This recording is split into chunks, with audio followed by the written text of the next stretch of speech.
ஒரு பக்கம் வேண்டுமென்றே திட்டமிட்டு மத்திய அரசை அவதூறா பேசிட்டு இருக்கிறீங்க.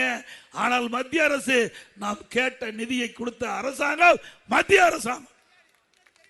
இன்றைக்கு அற்புதமான சாலை கேட்டோம், பார்த்தீங்களா எப்பேற்பட்ட சாலை போடுறாங்கன்னு. நாம் கேட்டோம், கொடுத்தாங்க.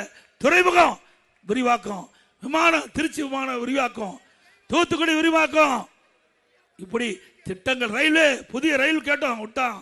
ரயில் பாதை நிலம் எடுத்து கொடுக்கல, கிடப்புல கிடக்குது. ஆக மத்திய அரசாங்க திட்டம் ரயிலு, விமானம், நெடுஞ்சாலை, கப்பல் போக்குவரத்து, இது எல்லாம் ஒரு நாட்டினுடைய வளர்ச்சி அடிப்படை. இதையெல்லாம் கேட்டோம். அண்ணா திமுக ஆட்சியில் கொடுத்தாங்க. திமுக ஆட்சியில் அதை அந்த திட்டத்தை உண்டான பணத்தை வாங்கி திட்டத்தை நடைமுறைப்படுத்த வேண்டும் என்ற காலதாமதம் செஞ்சு மத்திய அரசு மீது பழி போட்டுட்டு இருக்கிறாங்க. இந்த அரசாங்கம் வேணுமா? நல்லாட்சினா எடப்பாடியார் தான். வாக்களிப்பீர் இரட்டை இலைக்கே.